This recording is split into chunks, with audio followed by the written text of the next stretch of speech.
Is anything real? Is everything AI? Are we even in this room? Do you think that the moon is made of plasma? Do you believe in direct energy weapons? Are you listening to enough ragtime music? This is Inverted World Live.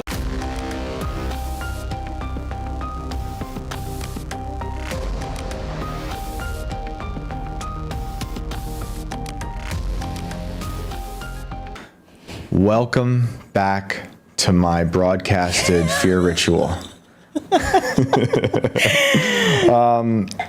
It's been a time in this room. It's been time. Alex, but how are you doing over there? I'm fantastic. I think we're live, and if we're not, let's just have a great conversation. We're gonna do it. You're live. Man, yeah. What's up, everybody? What's up, everybody? What is up?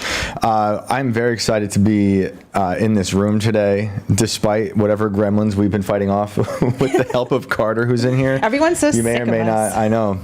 It's all good. It's all good. They don't know that we're fighting back on all this stuff, but yeah, it's been a pretty crazy week, and here we are, back at it. We have a really awesome guest. I think he's a time traveler. I think he's a time traveling ragtime musician. I've been watching and reading a lot of stuff from him.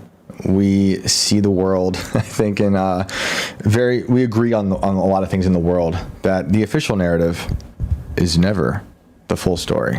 So let's bring in Foundring, waiting in the wings. Yo, dude, can you hear us? Yes, I can. Thank you for hanging out. You're my favorite ragtime musician. Name another ragtime musician. Dude, it'll take me so long to go through that list. No, but you're awesome, dude. I love the music. I love the things I've been watching. I wanted to ask you, just to kick everything off, what is wrong with reality? I don't think there's enough ragtime and enough syncopation. I think there's not enough humor. There's not enough satire. There's not enough court jesters. I think that there is a role for the court jester in society. Yes. And it helps you look through the lens of the obscure, the obscene in like a fun new perspective. Once you take away that glimpse, it becomes, let me back up a little bit. I'm getting to the weeds here, but I think that we are co-creators of this reality. And right now we are all observing things faster with the help of the internet than at any time before, at least since the last time civilization had a fall. And I think it's causing a little bit of a crisis in terms of how we are, we see all the Mandela effect and all this stuff, I think are just phenomenon that we're trying to grasp as we are all being overwhelmed and oversaturated with everything. And I think that the comedy and the humor and the arts are a way for us to parse the reality and filter things. And when everything sort of gets taken away, all those conduits, things start to break down and reality starts to not seem as real. Yeah, the jester is a very important figure throughout the history. What do you think happened to our modern jesters? Well, they all got kind of either executed or marginalized or just forced out, right?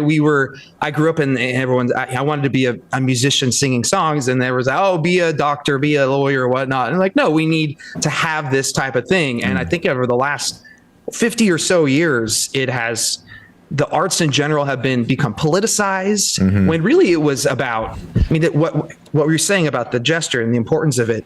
He was a guy that was able to make fun of the king to the king's face and get away with it. He was the pressure valve. Now, it kind of gives you the illusion of the fact the king likes the jester just as much as the masses do, right? So it goes both ways. It gives you the illusion of that you are speaking out, is because everyone can laugh, ha ha ha. The jester is afforded that ability, but the common man saying that, it doesn't really work that way. And so now where we sing in the UK, and literally you or now cannot make fun of the king. Right, and the jester character was able to subvert reality. And that's what a lot of comedians were doing and still do. Like, there's obviously a lot of great comedians doing it today, but it seems like we effectively as a society pushed out the greatest subverters of whatever the official narrative might be to keep, so the people in charge, whoever they might be, can keep it going. I think subvert is a bit of a loaded word. I agree with what you're saying, but I think it, like I said about the co-creating, they direct the reality. If everyone thinks that it is normal for a dude to punch a woman in a boxing match, right, then that's just the normal, that's just the accepted reality of things, right? But when you are allowed to then make fun of it, it kind of causes people to like, oh wait, there's something humorous about this. If you didn't really think about it, they're like, wait, this is an absurd situation here. It gives people that perspective of there's another way to interpret this. And then once more people start laughing at it, then they realize that this isn't the way the things should be. But it takes that first person to point and say, the emperor, actually, the dude's buck naked right now. Right. And then everyone says, oh, wait a second. Right. He's also wearing a dress or whatever. It's interesting, though, when you see the jester at work during times of crisis, like times of crises, and people, when you question people's perception of a crisis, whether you're being funny or not, or just questioning, because a fool doesn't have to be funny always. The fool might just be literally making you question your own perception. That's when people get really upset with you.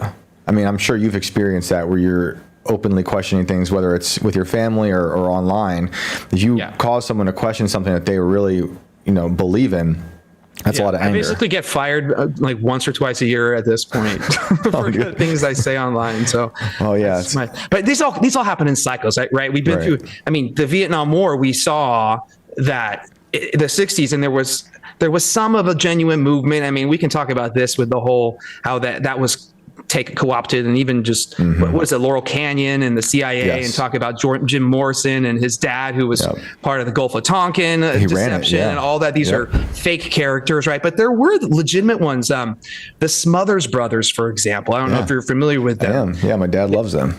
Yeah, well, hey, I mean, they're awesome. They come from that boomer era, and they were very talented. They were really talented musicians. They, but the thing is, they spoke truth to power when you're actually allowed to do that, right? So they got canceled for actually canceled for resisting the Vietnam War. And they weren't even saying, oh, it's bad. I mean, they weren't just making fun of it, right? They were doing jokes about it, but you weren't allowed to do jokes about it, because then that was making people rethink things. So that cancel culture, that happened hard back then. And then a lot of the so-called freedom fighters, what we saw, right, with the Neil Youngs and everything the last few years, they ended up being the biggest bootlickers of all time. So that was a fake movement. So there always are the ones that kind of speak out. Tom Lehrer, he's another guy. So I don't know if you know Tom Lehrer is. He's the one that sung, people know him from the Element song, where he's like, there's antimony, arsenic, aluminum, selenium, and hydrogen and oxygen. He inspired the Animaniacs, like a lot of the tunes that were done in the Animaniacs. I love the Animaniacs, sung all the countries and all that stuff. The burp song. He was doing political satire stuff in the 50s and 60s, and he got canceled for that. He was a piano guy.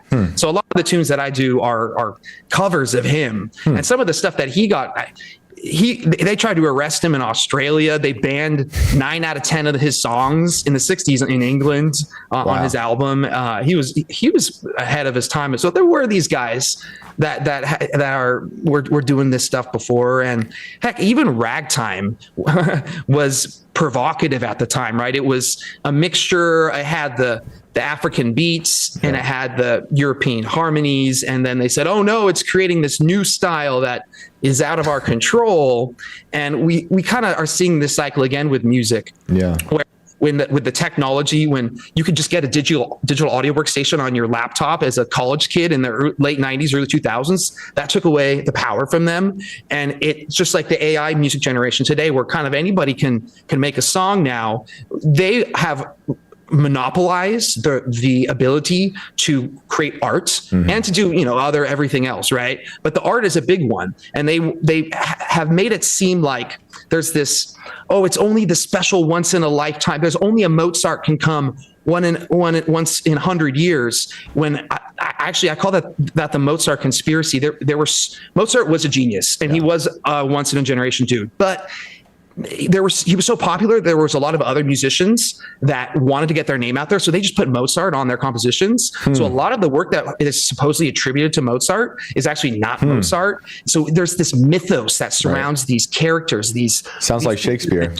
Yeah. And Shakespeare would be another one where it was not this they're saying, oh, Shakespeare can come once. No, this is all manufactured, a stage reality to make it seem like we don't have this creative power. And right now we're seeing a breakdown of their power structure because that we are now realizing that we actually have this power. So I want to use that to segue into another story. But before we go there, the way you're talking about Ragtime being controversial back in the day, and then you connected that to the AI today, do you have a problem with AI, or do you see as people overreacting to AI music and AI art the same way people were reacting to Ragtime? So I'm a word guy. I play like Scrabble competitive. I play word. I study every morning. I study words. I like anagrams. I'm like really fast at it. So words I react to, and just the term AI just kind of pisses me off. So the problem I have is the term AI is now just being overused with everything. I'm not pretending to be an expert at all when it comes to this sort of thing, but now everyone's like, oh, this is AI, that's AI. And so how do you define it? Like, what is it to you then? When it comes to, let's look at it through just music, like creating music. Right. So I think the artificial, people are saying, oh, this is AI when they're just meaning it's artificial. So in a sense that with the pitch shift, with all this ability to do the automatic rhythm when you have a drum, right, around 25 years ago, there hasn't really been a real, you're an amazing musician yourself. Thank you. So you know what the whole process goes to putting all this stuff together. Yeah. And so there really hasn't been everything has sort of gone. I feel like we've been slow walked into this system, and we can talk about this whole AI Biden, AI Kamala pictures and all that, where we have been conditioned to now not really know what reality is, because all pop music has been so overproduced that it's essentially artificial. Yeah. And I personally think, it's the age old trope that they say that, oh, their technology is 50 years, 100 years ahead of us. So yeah, that's true. They've had this technology for a while. Yeah. And I think that it's been slow. The internet, for example, was one of those things where they're like, here you go. Let's see what happens here as a kind of a controlled experiment. We were lucky.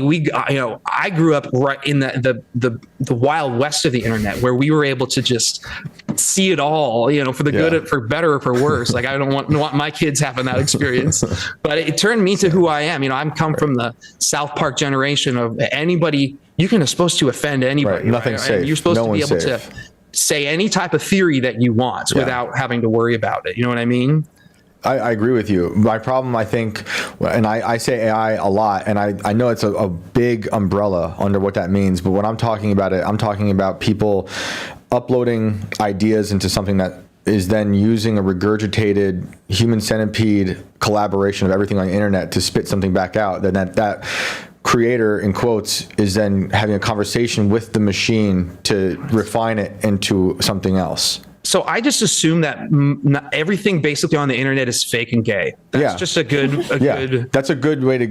That is most of the internet, and that predates the internet too. Well, so look, I kind of cut my teeth in the early days of. Well, I was on Slashdot, I was on all those things, but I had a friend who's like, you got to get on Reddit. So 2006, I started doing the early days of Reddit, and I noticed bots. But before they really got the tech down, I'm like, wait a second.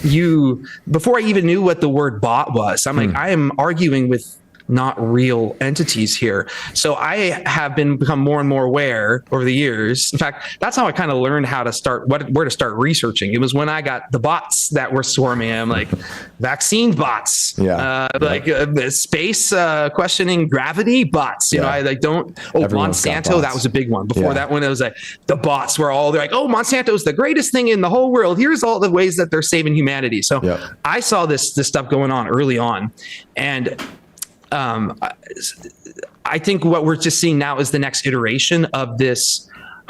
Look, the whole COVID thing is just that, another iteration of that. I believe was not fully AI run. Here, I'm going to step back a little bit. Yeah. Are you a Douglas Adams fan? Do you know Hitchhiker's Guide to the Galaxy? I have not read it. I know I should have. I know. Do that. Yeah. That's a formative book for me. Yeah. All right. This isn't a spoiler alert or anything. I'm going to for take a tangent here, but in a nutshell, this is just a side story in one of the books. Let's do it. There's a planet and they have this cloud cover above them and they can't see stars. So they think that they're the only race in existence. And there's this rogue AI essentially that has been around for billions of years and decides to do an experiment on them. And he shoots down a broken down spaceship and it hey, does this sound familiar? You know, and it lands and then they are like, what is this? And they are brilliant. And they basically, he said it so they can be re-engineered. So they re-engineer the tech, but they're not spiritually and morally capable of this development. Yeah, they weren't ready as a civilization for this level of tech. Does this sound familiar, right? And they then go into by the next year or two, they already have re-engineered it. And the moment that they get above the cloud level and they see everything else, which is fake and gay, but we can get into that as well. But they see all that. They're like, instead of like, wow, beautiful, let's go explore. They're like, this has got to go. This has got to go. So they basically go on this genocidal and annihilation, start this massive regional galaxy war. The point is, there seems to be this weird AI type thing that is engineering us in a way, I think, like this thing did in the book, and making it so that we're not quite ready. Our brains aren't quite ready to so it's just kind of funny now that I get back to just reading Twitter X today or whatever, and all these people are arguing over, is this Kamala thing AI? Is this real? Now we're all arguing with each other, and now we're really not even sure if this is our own hand. That's the thing. I think it's kind of by design, and the music is a big part of that too. That's the thing is, I think the music they've been making AI music for a while. I think there's artists out there. I hear things from Kanye recently that I'm like, that's not him. I think it's AI. And you can hear it in different ways. For me, it's cadences or the lack of breath. Just something is weird about it.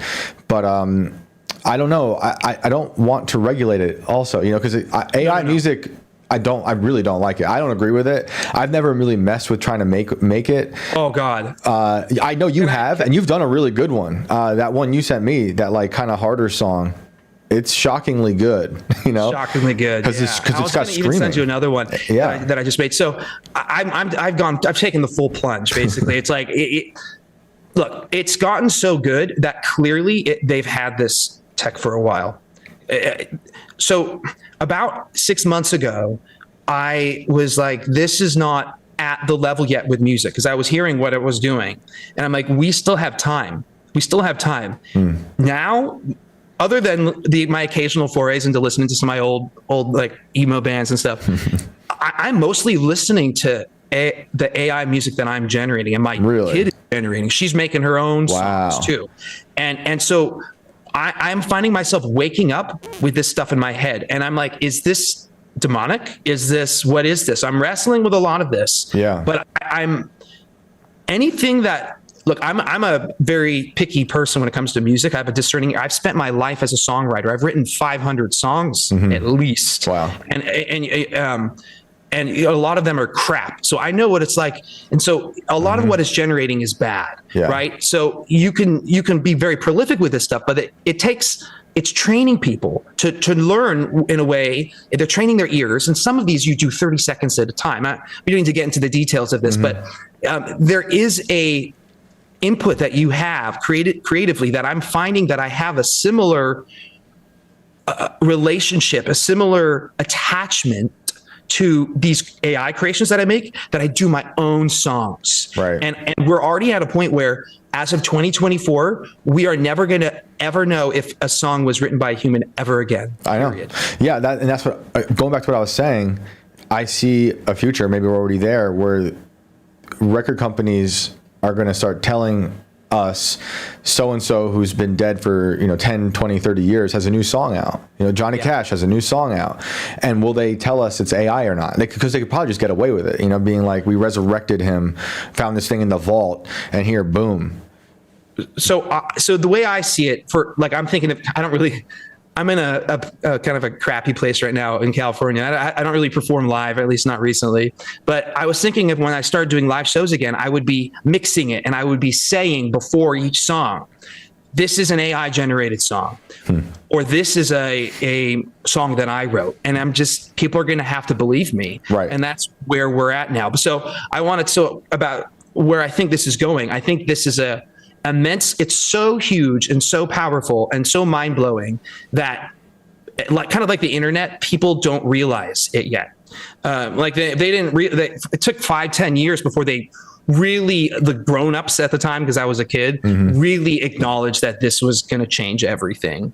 And that's where we're at with this AI tech. And now that whole entire presidential campaigns are just going to be fake. I mean, fake, completely fake. Right, we're almost there.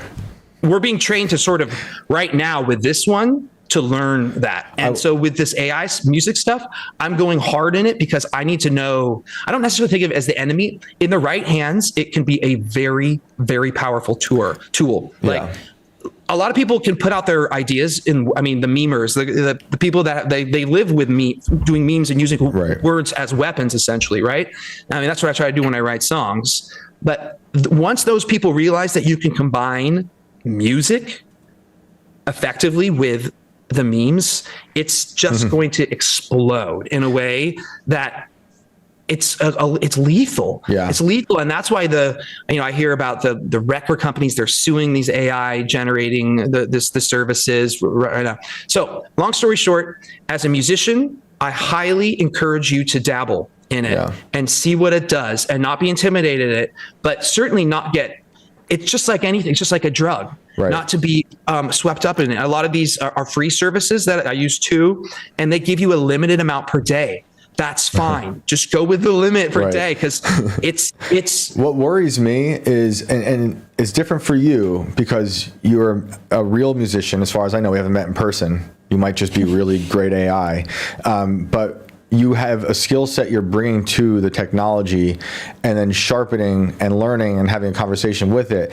And like, I am extremely against using it. And part of that reason, for various reasons, but part of it, when it comes to creating, is I worry about losing the muscles it takes to create from scratch and then being accustomed to letting the machine do a lot of that heavy lifting, and then when you take away that urgency of creating for artists, where does that lead to the future? And I could be being hyperbolic. I kind of do believe it though, is that at some point it could just erase everyone from being anything.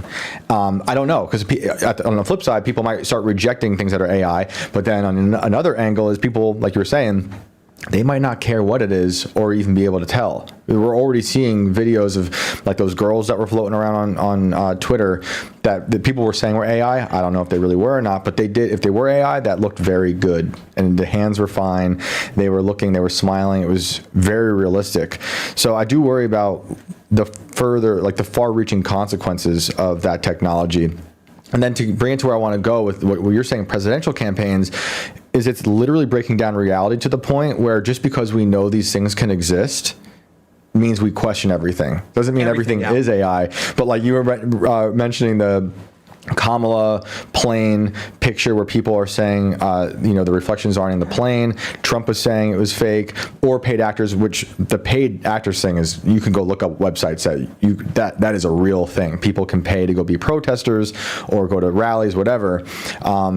But on top of that, I'm also, since I can get kind of schizo with reality, I'm like, there's someone on Kamala's team or on the internet who's just photoshopping out the reflections of people just to make me feel crazy. So there is you are spot on. I mean, we've been schizo posting for a long time now. No. So when the normies are starting to do our schizo posts, then I'm like, no, this is real. This MFer is real. You know what I mean? Right. It's like watching your favorite underground band get mainstream all of a sudden, because it's like your schizo underground ideas have now populated the highest parts of society. So what's your take on that now? If we're in a world where these campaigns, no one believes anything, what's next? No, they're going to be like, oh, there's a firmament. Elon Musk's space is fake. We're and then ready what? for that. And then what? What do you do? It's going to be the next thing, right? So they can deep fake anything that they want now. Like right now, they're just testing the waters, basically. I think. I think that the latest. It's just interesting how when Biden was inaugurated, I was like, fake, it's all fake. And it's been fake for so long now. And then now that it's actually just becoming the mainstream for everyone to question. And like, oh, Biden's tall or they got a double. And at this point, it's a ritual. It's trolling. It's sinister, it's desperate, it's all these things. You're saying on their end to show us all this fake stuff so proudly is what's sinister, is what you're saying? I think it's sinister, but it's also they're getting cocky and sloppy, and also it's breaking down. I know I'm trying to have it all the different ways at the same time, but that's how it is. It's that hyper awareness that we are all noticing these things, that they are having to just double down on all of it. And I think it's causing the breakdown for sure. I mean, reality is collapsing in on itself. It's kind of, but everywhere. Not in like the old version of reality, if that makes sense. Right? I think it's fun.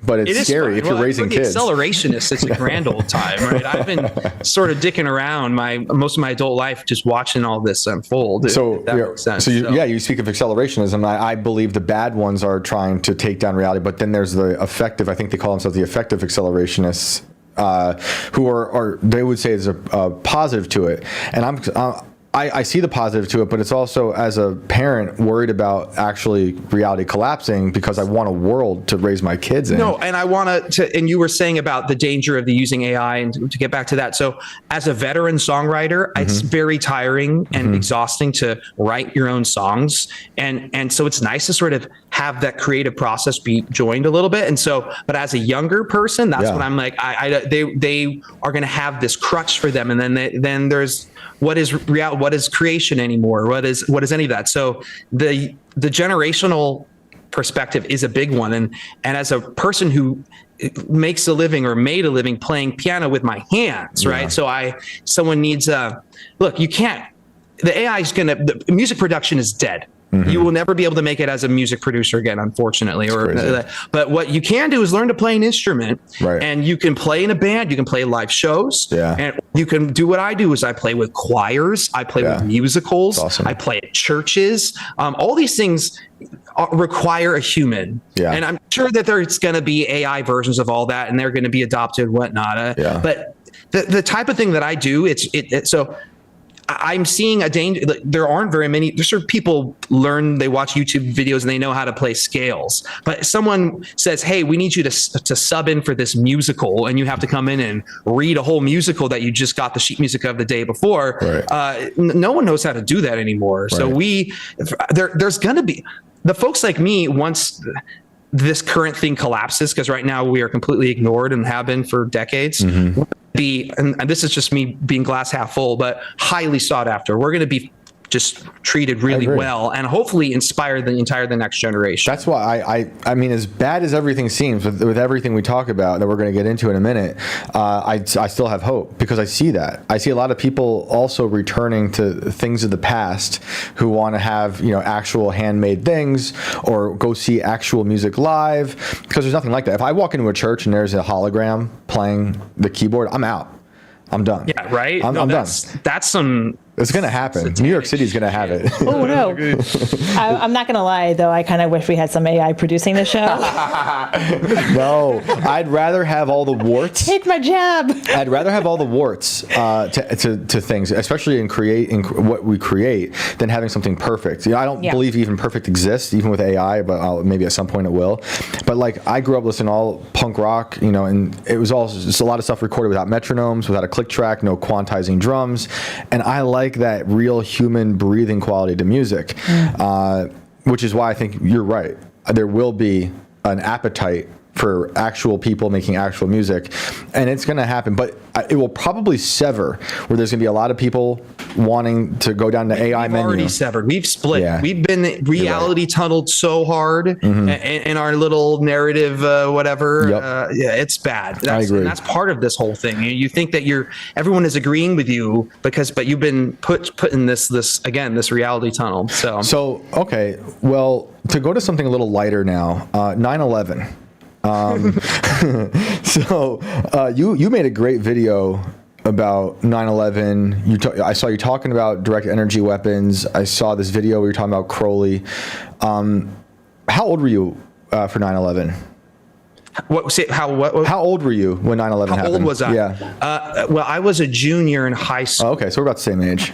Yeah, but I was a little young, so I think I was 15, okay, almost 16. Okay, so like we inherited this crazy world, you know, whereas and we were basically adults, or almost. Yeah, we had lived enough. It's not like we were 10 or 11. Like I was thinking I was being skeptical. I was not necessarily red pilled or whatever, anything, but I was a full of it teenager. You know, I'm like, oh, I'm a good piano player, blah blah blah. But that was a big event where I'm like, oh, there's something weird happening. That's what I was going to ask. That's what I was going to ask. Really? Put Bin Laden on the screen. I'm like, nah. You knew that way too fast. So you knew immediately. Was there something that happened beforehand, like before 9/11, that prepped you to see the news differently? When that all broke, or was it just a gut thing that you had in you? I think that was. I don't think so. I don't think I question it. I'll take that back. When that 2000 election happened with the Gore, nice Gore, but the Boar, the hanging Chad, yeah, Boar Kush. No, was it the giant douche and turd sandwich, or was that the other one? Oh yeah, anyway, yeah. Because that dragged out for a whole month or something. Yeah. Like, this isn't the way that I remember. And I mean, I woke up. I mean. I started listening to the news when the Lewinsky thing was happening, right? And I saw the O.J. Simpson thing happen. I'm like, this is all really weird. Same. It was just a weird time to grow up as a kid, and everything was, all the narratives. We were just getting a few news sources. I wasn't even on the internet, right? But I think so. When 9/11 happened, I didn't buy it, and I remember when I got my first car, it must have been early 2002. Someone left a little bill on my windshield. I parked it downtown, and it was like George W. Bush in the thing, right? A money currency. And it had a bunch of conspiracy websites. So this is before InfoWars, before any of that. Amazing. It was just, and I'm like, look at that. So I went to my school when we had the internet, and I typed some of those in there, and I'm like, oh, they flew out all the Bin Ladens on the day, the family that day, and they had connections with the Bush family. I'm like, wait a second, what? Yeah. And this was the early days of the internet before everything was so. I mean, I don't even know if Google. I probably wasn't even using Google. I'm probably using Yahoo search or whatever. Right. So it opened me up to all that stuff, and it really wasn't until college that I really started taking the Bill Cooper, Alex Jones plunge. Yeah. Two great guys. So like I was saying earlier, being the jester in the times of a crisis, or even talking about things that were a crisis in the past, people get very mad when you talk about 9/11. So I was at unfortunately, we can actually talk about this later because it ties into some of my past experiences. But I was at a really bad liberal arts college. I dropped out of 3 semesters, never looked back.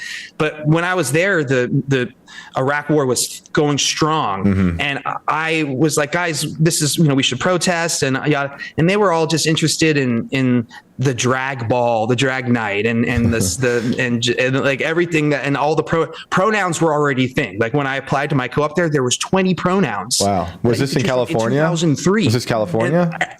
What's that? Was this California? So this was actually at Oberlin in Ohio. Oh, yeah. Basically ground zero for liberal. I went to a liberal arts school too. I didn't even know what I was walking into a bear trap. You learned a lot there, I'm sure. Anyway, but I was just, a dumb kid back then. I was just wanting to play rock and roll and play piano and have a good time, And anyway, I remember they were just more interested in all that. They didn't care about so the guy who I was named after, my neighbor, Lieutenant Kylan Huffman, he was killed in Iraq, serving in Iraq. He was a few years older than I was, a brilliant dude, top. He went to the same high school as me. And when that happened, I'm like, this is crazy that this is happening, and nobody cared. Nobody noticed. So when I made my first YouTube video in 2006, I've been at this a while, and I started doing anti-war songs on YouTube. Now I was also doing ragtime piano, so the regular stuff. But then I noticed 2007, 2008, I was doing anti-war, anti-banker songs. And I noticed those videos were getting a fraction of the views. And it wasn't that, I mean, sure, it wasn't for everybody, right? But it was more than that. It wasn't as accessible. Like I noticed something was happening with my channel. And this was before, if you said, oh, YouTube is censoring me, and Google was just buying YouTube around then. So this was right at the beginning of Alex Jones was still on YouTube. But I noticed that something wasn't right about all that. And, being on Reddit as well, I was trying to put my stuff on Reddit. And I remember they would always be like, oh, who's this dumb white dude, a straight white male? I'm like, what? Like, this was before the identity politics was a thing. And like, what does that have to do? It should be the quality of the product, not what I look like. And, no, it's too much to ask for. Yeah, right. But so the Iraq War, you're making protest songs. Obviously you're connecting that to 9/11 and what went on, and you had been skeptical of it from the moment you saw them posting Osama bin Laden. I don't know why, I had already begun to question the news beforehand due to Columbine and the way they handled it. But when 9/11 happened, maybe it was my proximity to the city and knowing people there, like the fear got to me. I was in like 9th grade and I was just like, yeah, of course, this is just all, I bought into the narrative. It wasn't until later when I was like, oh, none of this makes sense. And then with the video you posted that I'd like you to talk about, and then talking about making connections to things. Can you break down the Crowley influence that you're talking about when it comes to the Bushes, to 9/11, all that stuff? So I started getting into this whole numerology stuff. This is kind of a separate thing, but my grandmother, she was really involved in the alien research scene. And so I met a lot of the early UFO pioneers 20 years ago when I was kind of a kid. And then where she lives, she still lives. She just turned 90 this year. Oh, sick. I know. Yeah. So she's out in Rhode Island, and where she lived, she had to sell the house that she was in, where she had all these UFO conventions, where I met some very interesting people and had some very interesting experiences. Well, she was a part of like a society, like just a private thing where they were investigating UFO stuff. So it was basically all the top researchers would get together she had a fancy mansion, and they would get really drunk for about a week, 2 weekends sometimes. She'd swim in her pool and talk about everything, and they would do hypnotic regressions on each other. It was weird, man. I was a skeptic. So this is making a little more sense now, but with everything. I was soaking it all in. That's amazing. So nearby there was the oldest public library in the country there. Oh, wow. Also nearby was an actual Templar round castle. I'm talking about the round stone structures that are scattered around, right? So it's a pre-Columbian. It's one of the things that it's cited, and it's on Wikipedia, even, whatever. But as one of these things, it was here when we showed up, but it was made, and there's theories it was Chinese people before Columbus. There's theory it was Vikings before Columbus. No, this was a Templar thing or whatever. It was a sound technology, right? So that's what we're talking about with these ancient. I mean, I'm not going full Tartaria on you or anything, but you're allowed to. Whatever this was like a technology that was generating power or whatnot. So that thing is right there, and it's right next to the oldest library in the country. So I used to go in there, and because of my family, I had access I could go in and see their archives. Oh, wow. And I just looking through books in 1600s, 1700s, and they let me take some of them out too. And so I really started doing a deep dive into all that stuff. Started reading about esoteric physics. Joseph Farrell writes about the Giza pyramids as being essentially weapons, right? Or power stations, which is that one kind of like Tesla, Christopher. I can't remember what his name is. Anyway, so I was getting into that stuff, but then I started looking into the numerology aspect of things, and also researching DMT and these other, there was a whole nother discussion and category. But it was around 2010, 2011, when I started really getting into the numerology stuff. And then when the event in Connecticut in the end of 2012, which gets a lot of people in trouble for talking about, when that was about to happen, right. I started talking about it before it happened, and I made some predictions, and they kind of came true. Really? And like what? What were you saying? With the Boston thing. Can you say kind of numerological events that were done on certain days to get a certain, I don't know. Look, it's tough when you start talking about this because a lot of people just shut down and they're like, oh, I don't believe in this. I don't believe this. It doesn't really matter if you don't believe in it. They do. And even some of them don't really, it's kind of a game to them, but some of them take this stuff really seriously. Can you say what you were looking at pattern wise that made you have a prediction before Sandy Hook or before the Boston Marathon? Well, certainly all the hubbub about the to-do about the Mayan thing. Which was literally that month. Was it really? Yes. That was a week before the world was supposed to end. Right? Oh, wow. Yeah. And we were all hyped up on that. There's going to be, because there's another book that I read who talked about the 9/11 and the Crowley stuff. There's actually a few books that are on that. And they were talking about a December event around Christmas. And I said, well, since 11 is their number that they use all the time, it's probably going to be 11 days before Christmas. So it happened December 14th, which was 11 days before Christmas. So I was expecting an event on that day, and it was going to be a massive ritual. Oh, wow. So that's another thing. And then the Boston bombing, that was right when their favorite time of sacrifice by fire. It's usually April 19th or April 20th. So you were talking about Columbine.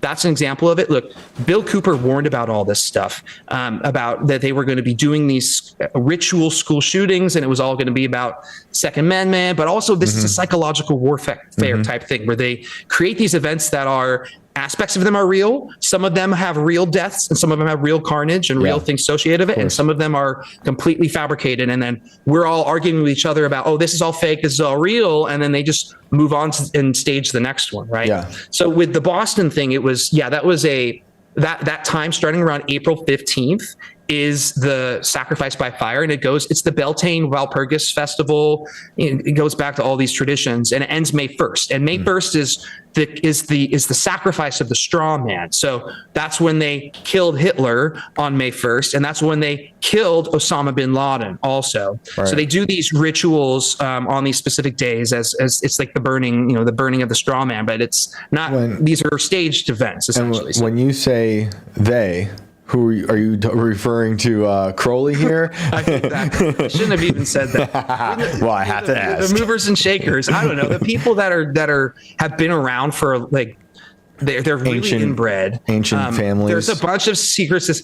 I hate the people that are just, oh, it's the Jesuits. Oh, it's the Jews. Oh, it's this and that. Right. And it's like, yes, it is all these things, right. But it's not though. It's that's how I feel. You know what I'm saying? Like the evil transcends. The evil transcends. You can't just pinpoint one thing. It's like trying to look at any of these events that you're talking about through a singular lens, because there's so many freaking layers to it. It's the Freemasons that are behind. It's like, okay, yeah, sure. It's all of it. Yeah, the Freemasons. I think it's all of it, and there's competing factions of evil as well. And I should point out real quick, when I reached out to you about doing the show today, I didn't realize until I went back and looked at our messages that the first thing you said was, "Oh, the 11th, that's good." So you're already, because it's August 11th, right? It's also episode 13. It's also episode 13. Oh wow! The 11th. Well, I noticed that too. That was on the 11th. I was like, yeah. So, do you want to talk 9/11? Let's do it. Yeah. So, because there's so many interesting things you're talking about in your video about connections, like what you were saying with May 1st and all these dates. So yeah, let's go into it. You can start with wherever, Crowley or whomever. There's a lot of characters. Well, so Crowley, or Crow. I mean, I never know.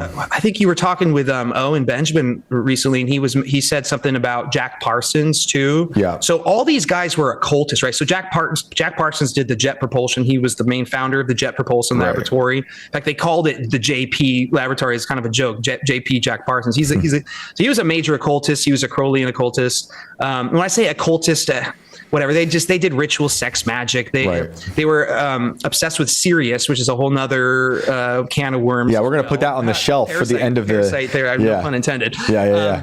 So Crowley was this. He was the going to be the prophet of the new eon or whatever. Yep. Freak of nature. They're all freaks. They probably had some interesting ideas, and they probably were tapping into some real stuff. But it corrupts them. And so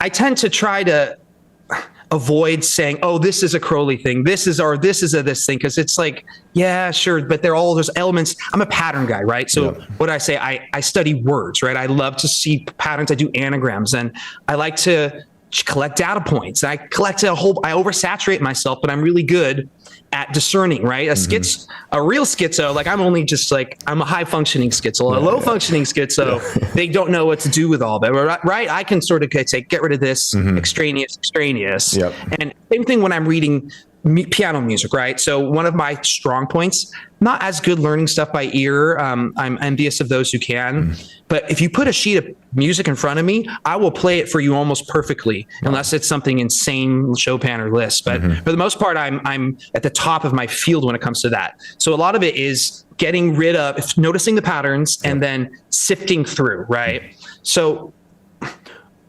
when you start saying, oh, on 9/11, the first plane to hit the tower was Flight 11. Right. And then people are like, okay, so it's tough and then you hit them with a second plane, a third thing.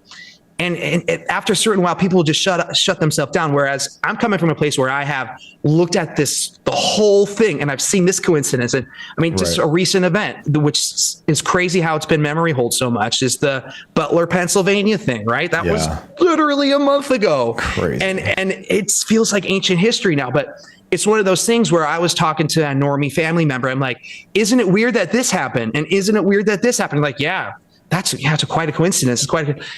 You give them 100 coincidences and they stop listening at about number 20. But I'm like, no. The odds of every one of these happening, I'm sorry, this world doesn't work that way. I mean, maybe it does. But so with the 9/11 thing, there's so many things where, and it's tough too, because you get with people are, you get the thermite crowd, and then you get the bombs, and you get the no planes hologram planes. Stuff is just infighting, right? And they all have elements of truth and there, but they do this. Look, 9/11 had multiple layers. There was basically 3. There was the low level terrorist guys, the Muslim guys, right? You can say that whatever, they were on a plane or whatnot. And then there was the second level, which was like the Cheney types, who were arranging things. And you can say, oh, the Mossad or whatever, sure. And a lot of people say, oh, they did it, or this group did it. Well, sure, they were at the next level, because there was all these things that had to be done about the plane, the thing. They were running a bunch of tests or stuff that day. They were doing a bunch of things that distracted them, right?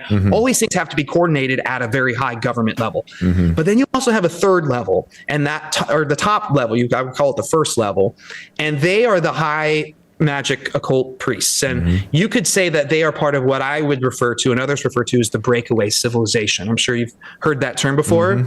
So that is a tricky term, and it can mean a lot of different things. Basically, there is a different financial system, and I'm actually going to do a thread on this soon, redoing some old work I did on this of the bearer bonds scandal. Do you know what I mean when I say bearer bonds? No. Well, so about 10 years ago or so, even a little longer now, there was this weird series of events where in Italy, these guys were trying to go through the airport, and they found these bonds. They're called bearer bonds, going back to the 1930s, 40s, U.S. issued bonds for insane amounts of money that should not exist, right? We're talking millions, but back then billions, right? So these bonds and what was interesting about them is that many of them had weird typos that shouldn't have been. So they're like, oh, these are fake. So all these stories everyone was freaking out, and they kind of disappeared. But what we're actually dealing with here is an entirely different financial system. And first of all, you don't fake something that couldn't possibly exist, right? If you fake something, you fake a $20 bill or a $100 bill. You don't fake a $20 trillion bill, right? What did the people say when they were caught? What was their story? Well, I'm going to have to do a whole thing on this, and I'll have to come back and talk about it. Yeah. It was dismissed as some loony thing, and then there was a weird thing about how those guys disappeared and they were released, and it wasn't just them. This has it happened in Korea. It's happened. This is connected with Japanese, the Philippine gold that was stolen by it's like Yamashito's gold or something. Basically during World War II was a massive looting of an old financial system, and to fund a breakaway civilization with separate technology. I mean, they were looking at the anti-gravity tech, the electrogravitics, all through the 30s, 40s, and 50s. It all went dark. It all went black, and we split. And so we basically have had this breakaway civilization ever since that is operating on a different financial. So I have been curious, wondering over all these years about, and try not to get too, because it's just hard to know these things physically, where are they? Are they on the moon? Are they on Mars? Are they in a space station? Are they in the hollow Earth? Are they wherever? So that has been something I've been wrestling with, and I think I've got it. Where do you think they are? Are they beyond the ice wall? Yeah, they're on the bigger Earth. Like I think he was in your video where Admiral Byrd was talking about there's a great untapped place to explore. Yeah, but that's a whole different thing. Yeah, so I want to come back to that because I want to talk about Crater Earth in a little while. But so you're connecting this breakaway civilization stuff and this like money grab thing. I think maybe one or two of the layers of what you're talking about are what possibly happened with the money in the towers, and I think it was something about the Soviet Union or the Russian money that they were trying to take. I believe that's some project with the Bushes and Cheney. Project Hammer. Right. So yeah, like so there that was is a looting stuff of the Soviet preserve, their whole thing that happened. That the whole fall of that was so sketchy. They were all sort of involved in that, and they looted it for sure. And a lot of that had to do with the financial stuff that went on 9/11, and all that stuff was stored in there. But this is such a big. There were so many. That's the thing. This has been planned for so long, and I want to since the tower was built. So let's start there, and like let's jump to the Pentagon, and then come back to the towers, because the things that you were laying out, which I think I really want people to hear about, if they don't already know, is about when was the ground broke for the Pentagon. Wasn't it in 70 or it was 77? It was 9/11 for the Pentagon. It was on 9/11. It was on 9/11. All these, there's so many of these dates that are 1941.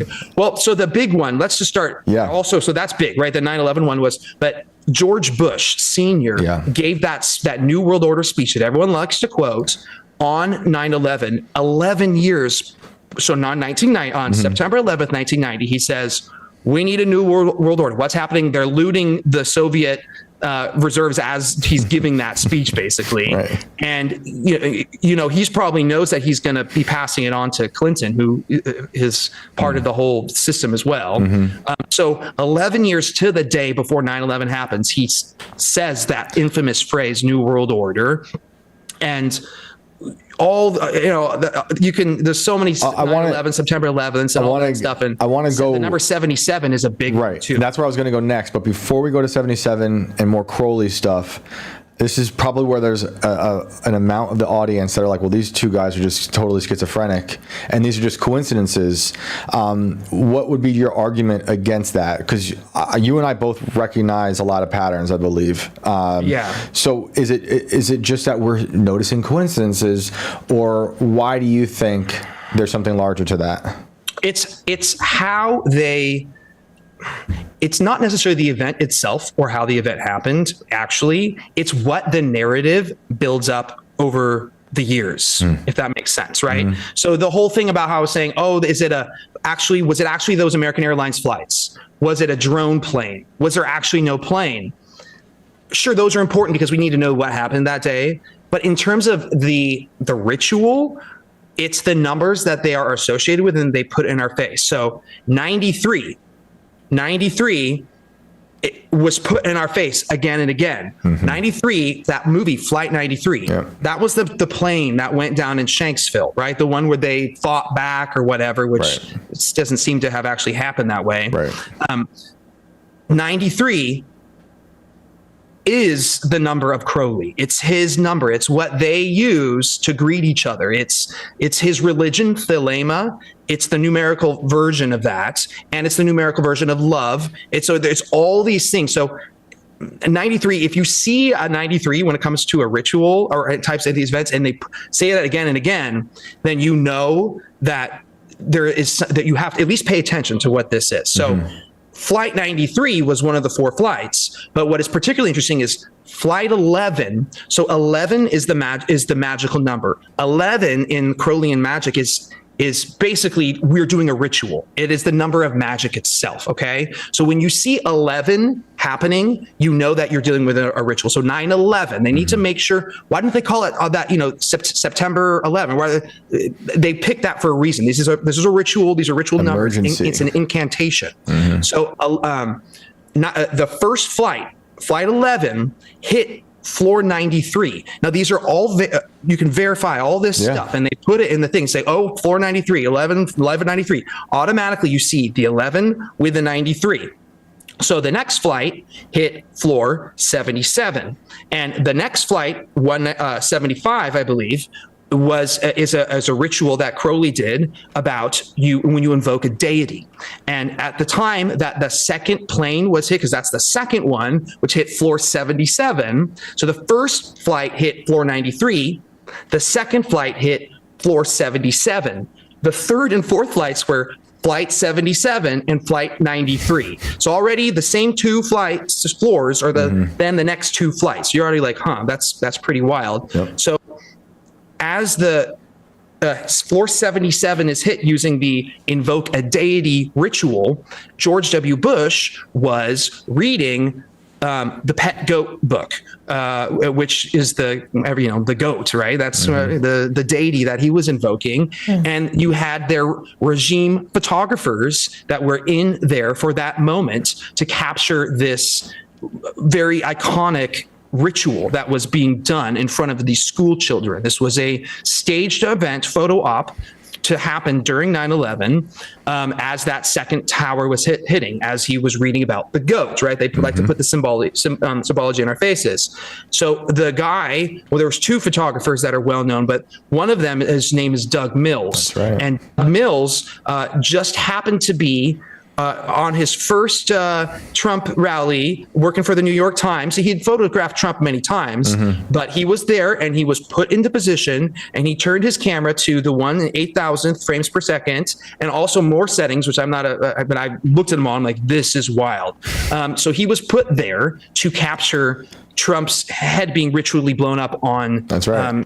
Blown from the world. So I strongly believe that, and I'm the first person to say fake about a lot of things, but that was something where I knew right away that we know that was real because they've memory holed it, right? Yeah. So this was something, if it went the way that they wanted, we wouldn't have heard the end of it. We never hear the end of Sandy Hook. We never hear the end of, you name the event. And if they want it, if they can use it to help push whatever narrative they're pushing, it will be inundated with it. But like when you're talking about 9/11 with the children, and I'm talking about fear rituals in the beginning.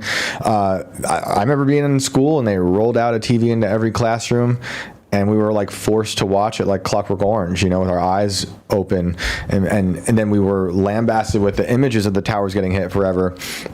It was weird.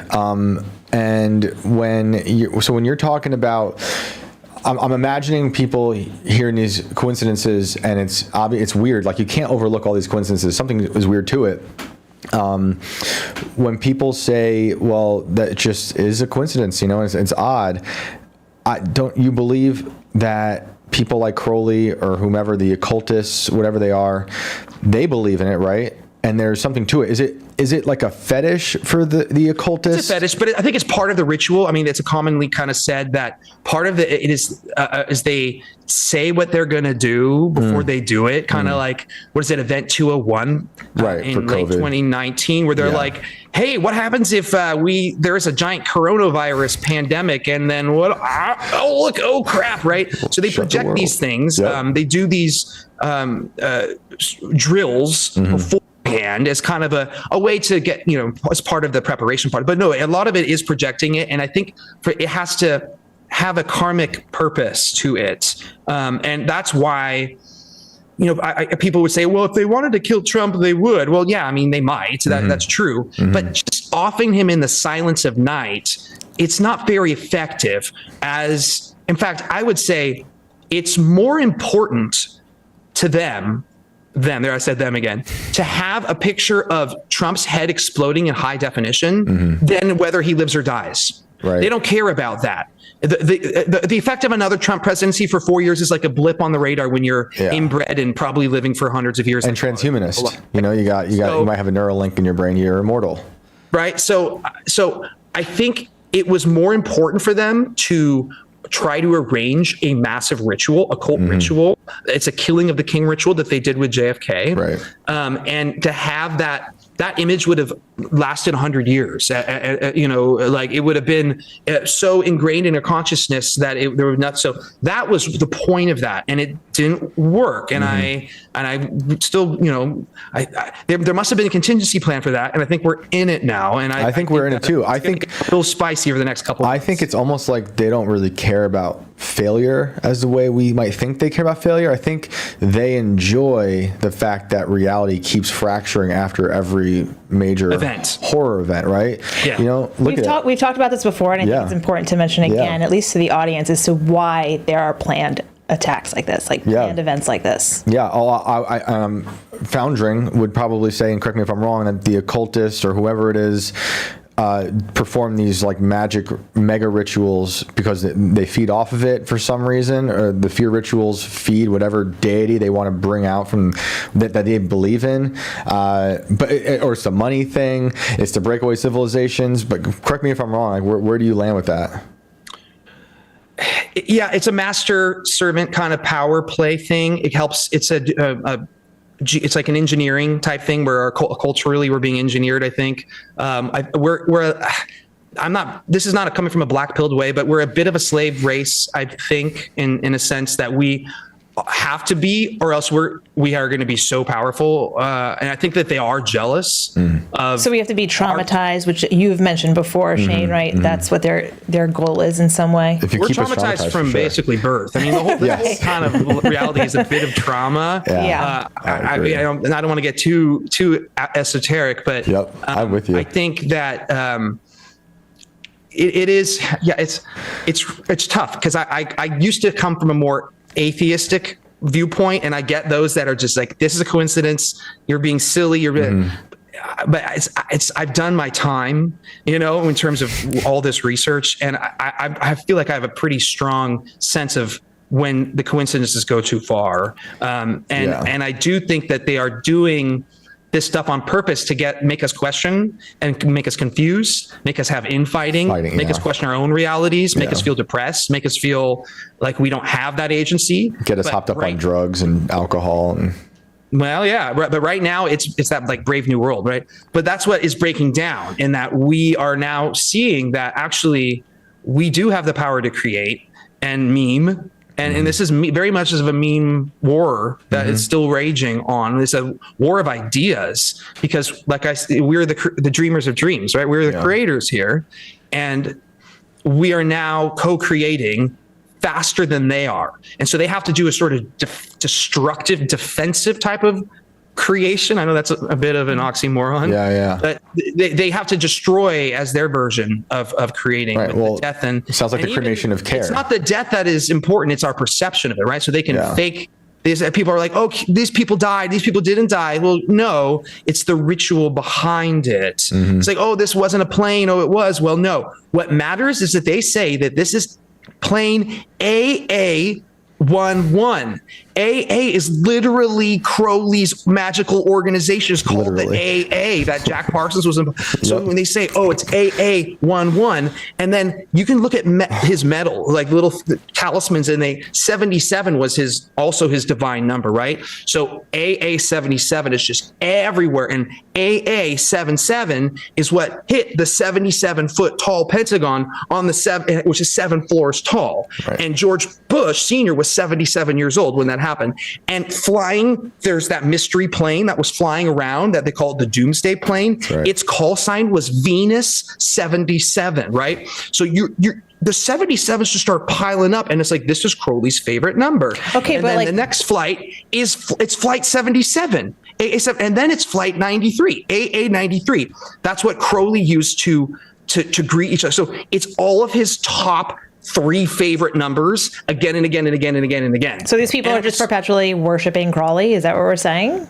No. I think he's just that's a great question. I'm not trying to put him up on a pedestal. I think he's kind of low. He had a lot of influence.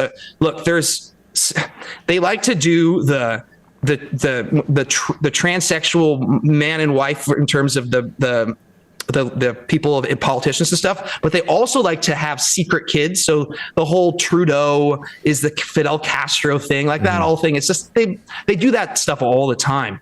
But there is evidence that Crowley might be the grandfather of George W. Bush, because he was engaged in a sex magic ritual with Barbara Bush's mother in the late 20s. She went and visited. This is all documented, and she gave birth to Barbara. And so this is obviously, the fact checkers will re-at you hard if you mention that one, and they'll say, "Oh, it's not true because blah blah blah blah." But no, it's very possible. So George W. Bush might be the grandson of the dude. And I want to say like Crowley, I'm not seeing him as this one evil guy in charge. Kind of what we were saying earlier about every different group people blame for things, but there are ideas that he brought into the world. He influenced a lot. He influenced Hollywood. Right. He influenced the NASA. So a lot of the Oppenheimers, they were doing these rituals, these occult rituals before, and Jack Parsons was actually doing Crowley incantations in these places. They were doing rituals to Sirius, right? And that's a whole nother can of worms that connects with the whole Creator Earth thing. Well, let's open up that can of worms, because we're going to go from 9/11 to Creator eventually. But the Sirius, what was the Sirius connection between Crowley and Sirius? Well, so Sirius is one of the more fundamental and most occult doctrines. Sirius is incredibly important. So if you study Freemasonry, it's the highest level. That's like they try to, the stairway that goes with the pillars, like that goes, the star is Sirius. So the star on the tarot, the Venus, right? When I said Venus 77, it's Sirius. So Sirius is the brightest star in the sky, which is important for more reasons than you might think. But there's a reason why it's used in so many of these occult things. So 9/11 had Sirius symbolism all over it, straight down to the dog that died in the building, the rescue dog. His name was Sirius, and so you see Sirius, the dog of 9/11. So all these are go to this. It's an occult thing. So. And the Sirius was also the star, they call it the dog star, right? Isn't the dog constellation? Right, that's right. The dog days of summer, because that's when that's when the heliacal, I can never pronounce that word, the heliacal rising of Sirius happens during that time. And that's where we see a lot of these rituals, right? So, and the Egyptian calendar was kind of built around about Sirius as well. So it's been part of our history for a long time. And I read and I met the guy, Robert, the guy who wrote the Sirius Mystery. He went to Africa and met the Dogon tribe there. And they were they insisted that they were visited by a race of people, aliens from Sirius. I think they called them the Numo. I can't remember. Fish-like or something. And they came and they said, "Hey, we came from Sirius." So a lot of people say, "Oh, it must be the civilization came from there." Like I said, been around aliens since alien people, right. Since I was a kid. Maybe they're aliens, I don't know. But I never really bought it. I had a hard time when it came to buying the vastness of space, and they would take metal ships and then they were like, oh, it's interdimensional. I'm like, okay, I guess, but that becomes too, again, esoteric. I'd like to have a little more something that I can hold on to. So then I found Thomas Townsend Brown. Are you familiar with T.T. Brown? No, I haven't read him. He's kind of like the American Tesla. There's a reason you haven't heard of him. Also, Philo Farnsworth, who invented the television when he was a boy in the early 1900s, and the RCA tried to take that tech from him. He was another genius. He was working on fusion devices in the 60s. The whole story of television is another can of worms. But T.T. Brown in the 20s was a college student, and he started working with, he would take combine certain types of electrical outputs, jolts, and then into these magnets that he put between these dielectrics. And anyway, he noticed that he was getting some sort of gravitational effect. Now, what are we taught? The theory of gravity. Well, anytime they say theory, you know that you better watch out, because they're trying to hide the fact that they actually don't know what the heck they're talking about, right? Yep. So the whole theory of gravity, and then Einstein is all poppycock. I'm sorry, just throw it all out. Yep. I mean, sure, he got maybe some things right, but the relativity, the bending of space with large objects, it's just a bunch of. He was just right? He was a Stephen Hawking that could walk. Yeah, it's crazy. Sham story. So it's the Mozart conspiracy. They say, oh, there's only this one Einstein that can come every 100 years, and you're never smart, so don't try to think about it. You're just a slave, right? It's just what they do to us by propping up these famous people. Demoralize you. It's a psychological operation, right? And then therefore, anything that Einstein said, he's just such a smart guy. He was retarded. Like he couldn't even read until he was 8, according to his mom. So your official story here is Einstein is also faking gay? Yeah, that's basically what I'm saying. I'm writing down. I like that. What I would say is gravity, the way they say, is fake and gay, right? Yep. So they want us to think that we're in some sort of closed system where with finite resources. The idea that we could be in an open system, even financially, that's important to them. So I could mention the abiotic theory of oil, right? So they have this thing, oil is fossil fuels and it comes from dead, blah, blah, blah. And that's just total nonsense. Oil is abiotic, or at least some of it is, which is abiotic means without life. So it comes from a process that is naturally produced by the earth, and it is organically produced by the earth, and it is not dead dinosaurs, which are also fake and gay. Yeah, I'm with you. Well, I think dragons were real. I think dragons might have been real. There you go. So that's where I'm on board with, right? But dinosaurs are super fake. Sorry, kids. Dragons are up here. I'm more likely. Yeah. So this idea that we're in this, closed system, it's all nonsense, right? But the idea that you could actually engineer gravity at a local level. So what Thomas Townsend Brown was noticing was he was getting a gravitational effect using these weird combinations of electricity and magnetism that didn't go with normal physics. So the effect was named after him, the Thomas Townsend Brown effect, I think. Or it was called, named after him and his professor that he was with at the time. Anyway, U.S. government, he started working with the government, and he took his daughter around the world, and he quit the government and started doing his own, because he noticed that the effect was different in Hawaii. So he was going on higher elevations, and he was just trying to figure this all out.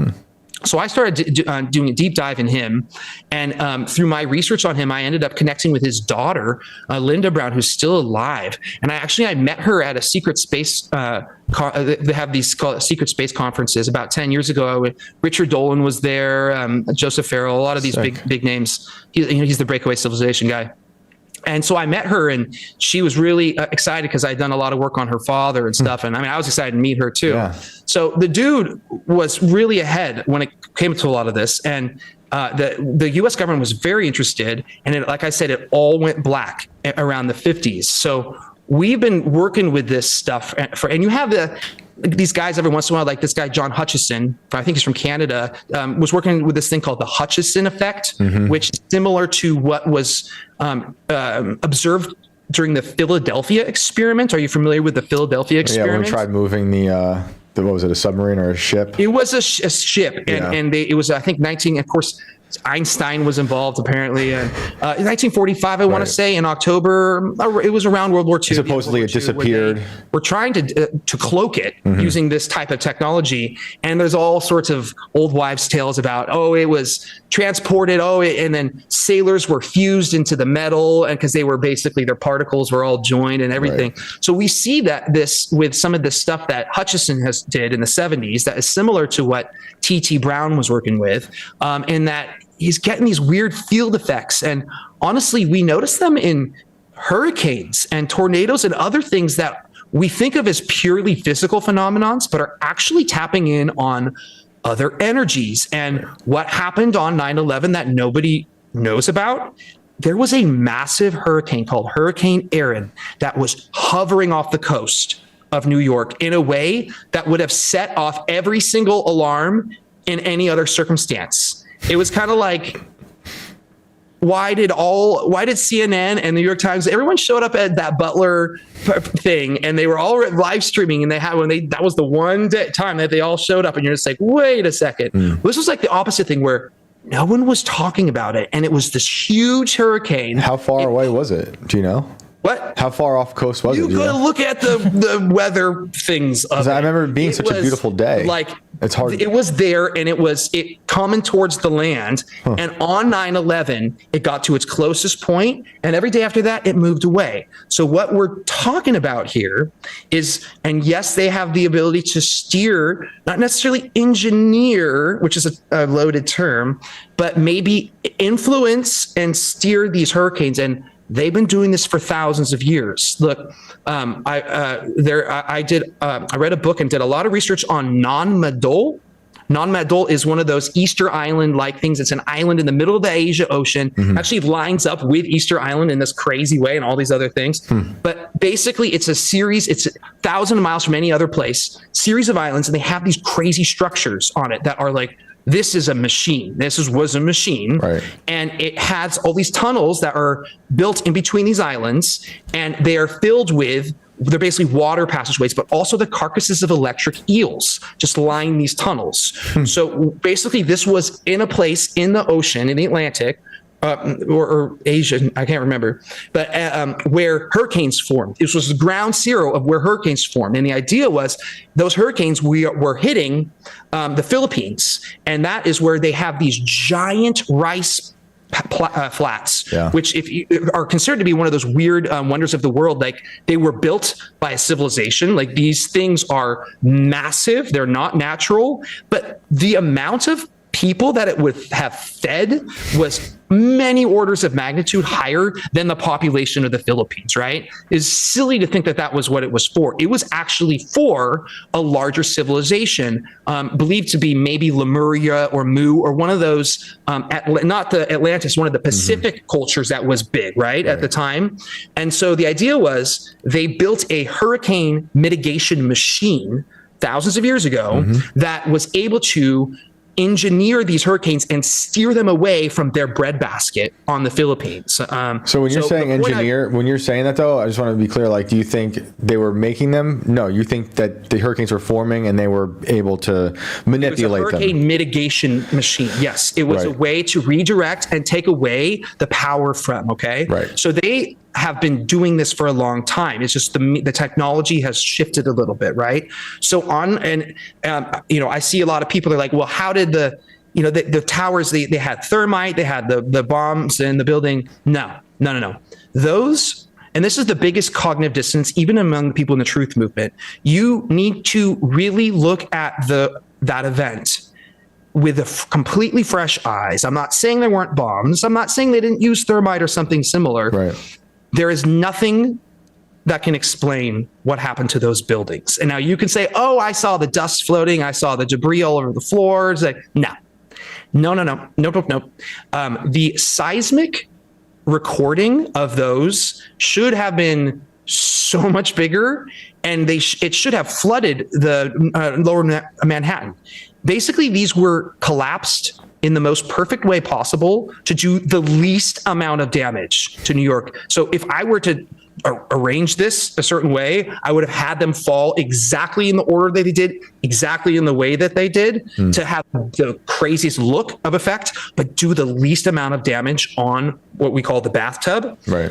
Of the everything there beneath it and around, yeah. There was magnetic readers, especially in readings, especially in this station in Alaska, that were just off the chart. So something crazy happened, and they used, I don't know how, the tech, they used tech to tap in to that hurricane. The energy was basically redirected to pulverize, to dustify, as Judy Wood would say. Right.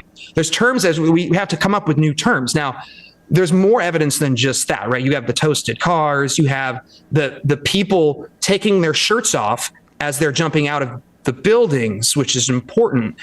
You don't do that, even in a fire, right? So these are people that were essentially being microwaved, for lack of a better term. Like what was happening there was everything. So a lot of the beams that we saw show similar effects as this guy Hutchison, the Hutchison effect, as we call it, that we're dealing with some sort of otherworldly tech. The Hutchison effect is where metal can disappear, right? Like he's observing some like solids disappear, right?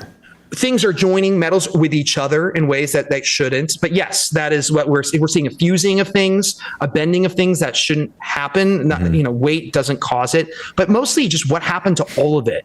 It sort of just, it was gone before it even hit the ground. I mean, basically we saw, and I'm sure they use it on a smaller level, a debut of a technology, a horrific technology on a massive scale for the first time in modern history. I'm sure it's been used before a long time ago. Yeah. But I think that anyone that was looking knew what they were seeing. And I do wonder if the Cheneys and them all who were at the level 2 were aware, or if they were in charge of that. Do you think this is sense. Oh yeah, do you think this is Lockheed Martin or HARP? Like no, I think it's bigger. Beyond I think it's beyond that. I mean, sure, I think maybe they do have it. I'm not trying to take away from the blame from these organizations who are, they're all, it's just low level in it, but I'm seeing that this was a interaction between the breakaway civilization and ours in a big way for the first time. And it was a way to sort of break that rift. And we joined a little bit in this weird, creepy way. Everything since World War II has been extra fake and gay. I know we keep coming back to that term, but I wrote a song about fake and gay for a reason. So I agree. I mean, dude, everything you could question everything because there's so much more behind it. When you're talking about the direct energy weapons, I'm thinking of Maui. Like we still don't really know like what went on there. Oh, and so in California, where I am, I knew a friend of mine, a musical colleague, lost his house in one of the. Oh wow! Shoot, I can't remember which. There was a name for it. That it was about 4 or 5 years ago. Okay. And man, when you look at it, it's like all the trees are there. They're all just fine around. So we saw that at 9/11, where all the paper they found one sink. They found one file cabinet in the whole thing. That doesn't make sense. On all the papers on the ground, and the cars are on fire, but all the paper and all the leaves are around it. So we're dealing with a different type of heat. Yeah. And so then you have the folks that are like, oh, it's thermite. So the guy, what's his name? Stephen Jones. He's a glowy. No pun intended, right? Because it's saying the glow, right? Yep. So he is the thermite guy. That's and also Richard Gage, I hate to say, he's also, in my opinion, is controlled opposition. Yep. He's the architects and engineers for 9/11 Truth. They're trying to distract from, we're dealing with a different type of technology, you believe that type of disinformation is part of a campaign to discredit anyone who's questioning it? They're muddying the water, just like they're throwing out the fake AI of the Kamala stuff. Like they're doing real, but they're doing the fake stuff too. And then now in the future, everyone can say, oh, you're talking about the AI stuff. That's already been debunked. We're like, no, there was one true thing and sure, this was fake. So that's how they do it, right? They feed fake things, and we're gullible and we latch and we want those likes and everything. But I still fall for it sometimes, but I've learned my lesson again and again, not to jump the gun on a lot of the stuff. Yeah. So with that thermite, that Stephen Jones guy, he's the guy that discredited Pons and Fleischman, who were the cold fusion dudes from like 1990. They came out and well, they were doing they were finding some real stuff. And this all goes back to the same type of alternative tech that T.T. Brown and Tesla, and they were all looking into. Yep. And these alternative forms of physics that they're secretly using, right? So they found that they were getting results with it, and it wasn't consistent, but they were trying to figure it out. And then who comes in? Stephen Jones, the same thermite guy who would come and mess up 9/11 10 years later. And he comes out and says, "Ooh, I did it too. Ooh, I did it too." But he didn't. He was lying, and it forced Pons and Fleischman to publish their results before that they were ready, and then they got discredited. And the whole thing was a hit job. And it came from Stephen Jones. They made a movie about it. You can watch it, an old movie called Heavy Watergate. I recommend it. Okay. And they trotted this dude out 10 years later to do the same thing to the 9/11 truth movement. So this whole thermite thing is a red herring to hide from the fact that we're dealing with a technology that day. And that should be very scary. But it's like, who used it on us, and who knew, and who was surprised? Like, certainly, the hijackers or whatever, they didn't know. But did the Cheneys know? Like, Cheney isn't sitting there with this direct energy weapon technology hitting a button. I refuse to believe that, right? I don't think it's that simple. I don't think you can boil evil down to something as simple as just a Cheney character, although I don't like Cheney. It's hard to boil it down to just like that guy. Like, I don't even know how much Bush knows. The Mossad, right? Because people say, hey, there's the dancing Israelis. I'm like, yeah, okay, they knew. Were they, what level were they? Or did they know that there was a direct energy weapon that was going to pulverize, dustify those? And we have articles recently of people from China saying they've got direct energy weapons up in the sky. That could be disinformation as well, coming from them to scare everyone else. Who knows? But they are writing about it and they are talking about it publicly. This is something that's in the public conscious, and I believe it's probably get way more. It's like when people talk about the atom bomb, and we talk about nuclear warfare and how afraid everyone is about another bomb being dropped. I'm like, that's old school warfare. I mean, right now they could drop. Some people even say that nukes are fake and gay. Well, I could go down that route. Is that whatever happened on 9/11 was real? So we can look at that. I mean, sure, maybe the planes weren't, but those towers used to be there, and then now they're not there anymore. And that had to have happened somehow. And there was no conventional mode of physics that caused them that much energy to fall and have a seismic reading of like 2 on the Richter scale. It's not possible. So it's not possible. Let's zoom out and look at Earth, and an even bigger lie, because I believe there is a major lie happening with the way we even perceive Earth and our own existence. Space, Elon Musk, space, all that stuff. Major problems with both those people. I mean, we can go back to NASA and talk about paperclip and all that stuff, but Earth and we were talking about earlier when it comes to like, how do you connect Sirius to Crater Earth? Let's bring that thread into the next. Sure. How do you do that? Like, what is up with Sirius and Crater Earth? So, and what is Crater Earth? Since you mentioned paperclip and the Nazis. Oh yeah, perfect. There's one funny story that I learned. I was reading, and some of Joseph Farrell's work, who does great work, great books, that they were experimenting. So there's the hollow Earth theory, which we're all very familiar with. Some of us are, at least. They were experimenting with that. They were actually on the inside of the hollow Earth, or in a concave thing. So they were actually doing radar stuff with their subs and stuff under the assumption that they were in a concave situation. It didn't work. But sometimes it did, but sometimes it did. So clearly there's something else going on, but it goes to show that there was an awareness of that. So look, I have been in the crazy of the conspiracies for a long time. Like, I was, looking into the DMT stuff, and I was exploring astrally other concepts of things for when I was younger. I have a kid now. I don't do that stuff anymore. But so I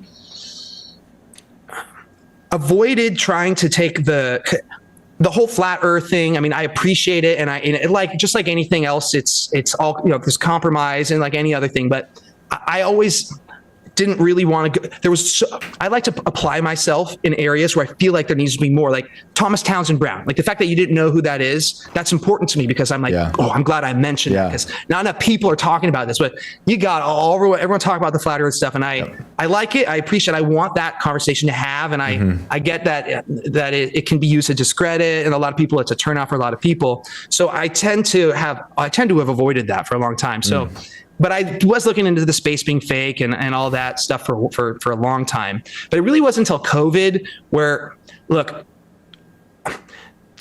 I made vaccines my main thing, right? So through all the research, all the years, Alex Jones and all that stuff, and I ended up, and I had a kid, and I'm like, oh my gosh, I need to really look into the vaccine thing.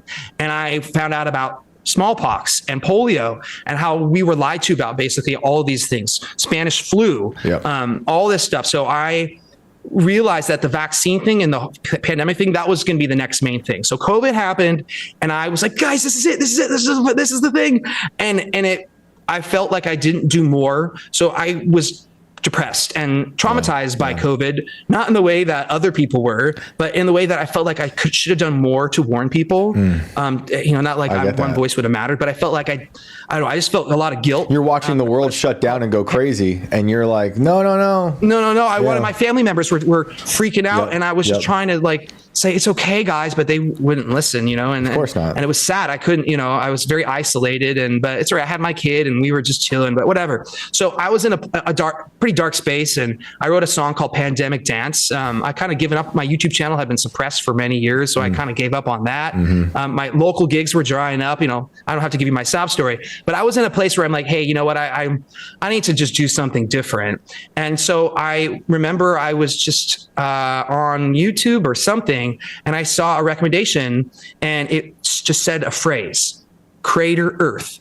And it was one of those things where like, I had never seen that before, but I'm a word guy. Like I said, I love words. I've memorized the Scrabble dictionary for words under 9 letters. So I'm like, I look at patterns, and I'm like seeing things. I love, in Donnie Darko, they say the most beautiful phrase is cellar door, right? That's a great, cellar door is a great phrase. Well, I know a good phrase when I see it, or a good word.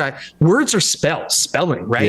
The language is made by Shakespeare, was really just a bunch of occultists that made English, and we are using spells as we speak. And that's why music is so powerful. It's like music is spells, but doubly so, right? It's the music and the words combined, and it's meme magic, right? That's why it's such a threat. And I want a monopoly on musicians, right? So with words, they give out a certain energy. So I saw Crater Earth, and I'm like, I immediately fell in love with whatever energy that was. I didn't know what it meant. And I'm like, I gotta find out more. So it's mostly this guy on who was on YouTube. His name's Wim. God Give Lamstay was his channel. He got banned from YouTube, which makes sense. But I realized that I had actually been exposed to this and been thinking about this for a while, namely the work of Charles Fort. Are you aware of the Fortean phenomenon? He was like an early observer of the strange. He was like the schizo poster of the early 20th century. He's our people, man. He was so sardonic, very good wit. It's a little dry, his reading. For those who don't know, Charles Fort, and that he had a whole society that came out, he was very popular back in the day. He would go around picking little articles in scientific journals, newspapers from around the world. He traveled, right? Going to tiny little towns in Spain or wherever, and find just random stuff. So he coined the term ball lightning. He found out a lot of these phenomena. He was talking about alien abductions before. So he just was finding all this stuff. And he started out as a skeptic, but by the end, if you really read his work, you realize that he's like, there is something else happening here. And so one of the big things that he talks about are falling from the sky. So phenomena of fish falling, frogs falling, pollen, still happens. Goo, and stuff that's in such massive quantities. Species are not known from the region. And basically he determined that he called it as the Super Sargasso Sea, that there is a sea that is not necessarily the firmament above us, but it is outside, and that things are brought in through weather phenomena from other places. And that always I was like, oh, that's cool, right? And then he took us further, where he said that he was a skeptical. Like, he didn't like believe in all this, but he was very careful with his words, and that he acknowledged that to get to the planets in our solar system, we might be able to walk there. And I thought, oh, okay. And meanwhile, and there's a book written in the 1920s that was published again in the 1940s, which I actually found an original version of. It's called Worlds Beyond the Poles. And he cites Byrd, Admiral Byrd as well. And it's some random dude, I think Italian guy, who wrote it. And he had a vision, and it's like, it's tough when it comes to that sort of thing. You're like, oh, psychics or whatnot. But he had a vision of how this would work. And then he studied it for 20 years and talked to physicists and stuff, and determined that the stars are a reflection of the bigger Earth. And that we are basically on a vast, and this is why it's like, the flat, are we round? Are we flat? I don't think I know. We could be on a giant round object. We could be on a giant flat object. We could be on a giant infinite plane. Right. They all sort of fit with what this theory is. And that the moon itself is actually, if you think about it, there's different layers of the projection, right? So you have the zoomed way in the back out, and that's the moon, and that's our bigger plane. And then you have the more zoomed in perspective behind it as the stars, essentially. Right. And the stars are our bigger world again, right? So I know this sounds a little bit convoluted and like, what the hell are you talking about? But it is very elegant. And I'm like one of those people where I'm like, oh, I want to find the pieces all have to connect. The moment I started exploring this idea, the pieces just started filling in. And like, I didn't immediately, I'm not saying I'm espousing this as my true belief system, right? I'm a skeptic when it comes to everything, but this idea that there are lands beyond the wall in Antarctica makes so much sense when you start to talk about World War II and the Nazis going to Antarctica and all this, the treaties are there. And then this Admiral Byrd, and he had gone, and then what was called Operation High Jump, which was 2 years or 3 years after World War II, where we sent a bunch of subs and military people, and people died, and they don't even want to say how they died. And we fought something down there. Suspicious. And Byrd comes back from that and says, the next war is going to be fought between ships that are going to be able to fly from pole to pole in minutes. He said that to some Argentinian newspaper and then never talked about it again. And then he went on the news or some program and was like, yeah, there is a whole land bigger than America, or as big as North America, beyond Antarctica. And that's on video. That part is on video. Yes, he said that on video. That's right. And so there's a lot of, was he a Freemason? Was he just making this up? Well, no, I think this was also during the time when there was a anti-gravity section of Boeing. Like, they were open about what they were working on. Everything went black around the 50s, and then they shot Kennedy. I mean, the 60s, of course, the rest is history, right? So to go back to this Crater Earth idea, this guy who has a YouTube channel really sort of started looking into this. And the idea would be that the moon is not real, or at least it's not physical. It is a reflection of the world that's around us, the lands around us, and there's different perspectives of like where the continents are and all that stuff. But the idea that we landed on the moon actually isn't a lie, in that we just landed outside the ice wall, if that makes sense. So that's the moon. It's just the areas that are outside. You have to recontextualize. You have to recontextualize your idea of geography and what we think of as space, because you're saying the theory is if you go beyond whatever Byrd is talking about, that wall or that land that's out there, it could go on. It's a great expanse, possibly infinite, where you can walk. Big sea out there, and there's different craters. There are different biosystems.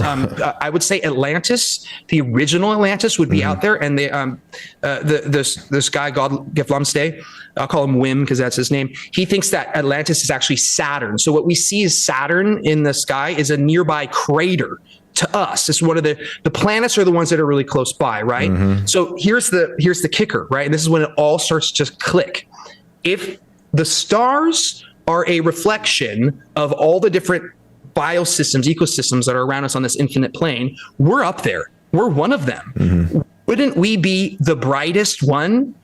right? So we're close. We're looking straight up at us. The ones that are really distant and those are far away from us. The planets are the ones that are really close to us, and they're on a different zoom point essentially. But the star that would represent us would be the brightest star in the sky, and the brightest star in the sky is Sirius. So we are Sirius. So this whole idea of Sirius is this place that we're trying to reach. No, this is a secret that is at the highest levels. I believe this. I think this is probably true. Is that secret of Sirius is that it's actually us, and this awakening and reaching Sirius that the Freemasons try to do is leaving. That's why they have the stairway to Sirius. It's the bigger Earth, and I will recommend everyone, if you haven't seen it, even if you have seen it, go watch the Truman Show tonight. Oh, dude, I just wrote about it a week or two ago.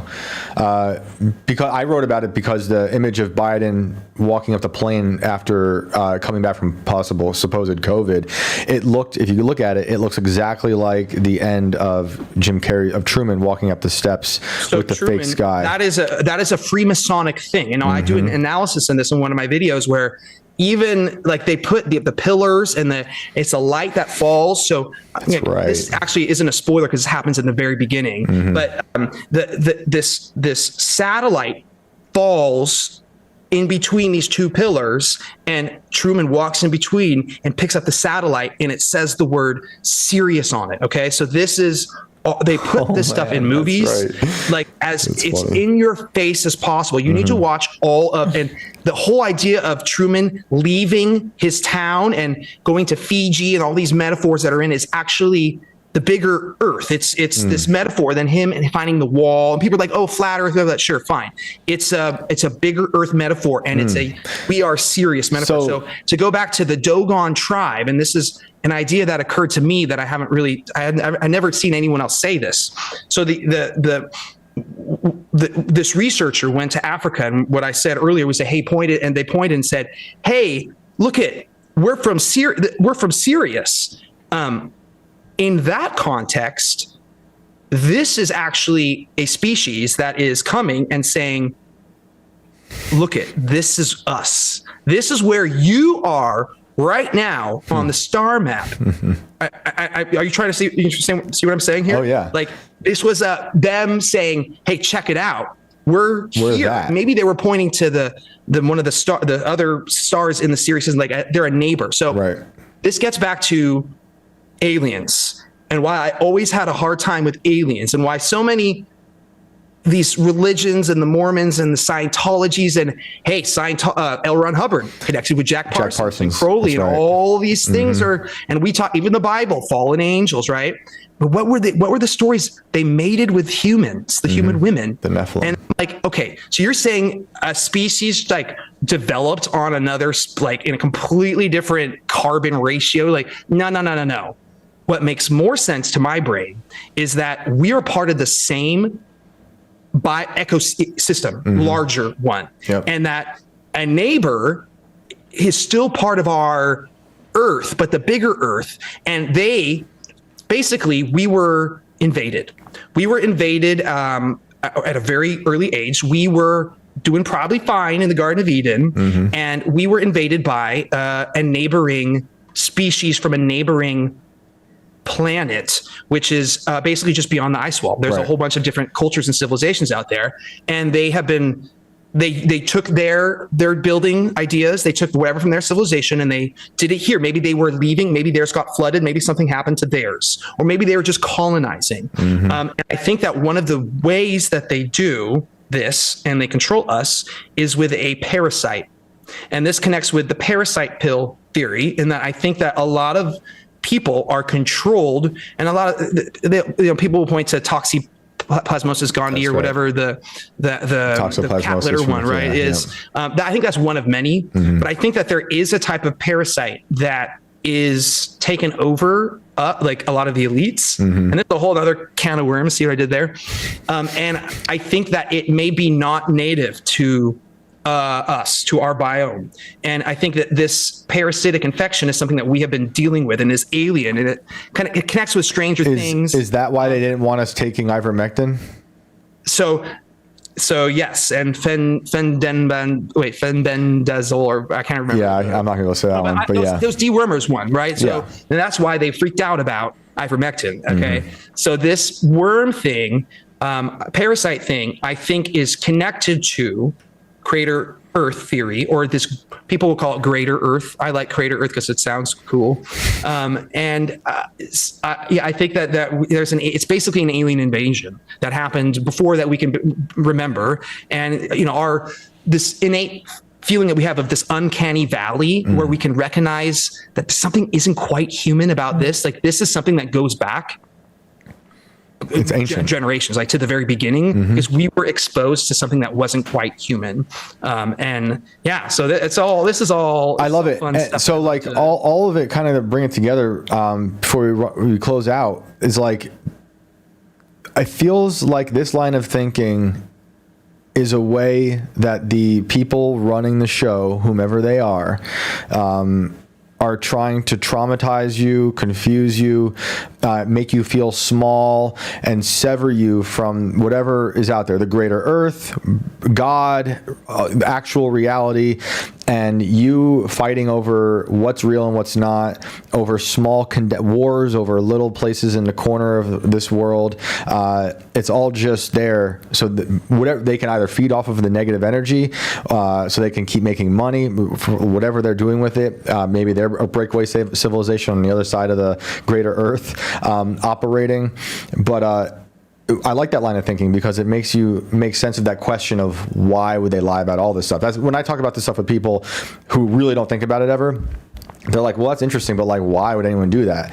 And I think a lot of the question to the part of the why, because there's not just one answer, is that they want to keep you dumb, confused, and not plugged in to the actual greater beauty of the world. We are creative beings. We're supposed to be creative, and they want to take away that creative agency from us and demoralize us, right? So I don't know what's real, but I do know my kid and like us having fun together, that's real. And I do know that sitting down at the piano and writing music, that's real. And even just singing along with an AI generated song, and here I am, I'm actually playing and singing it, and like I'm having a real experience there, right?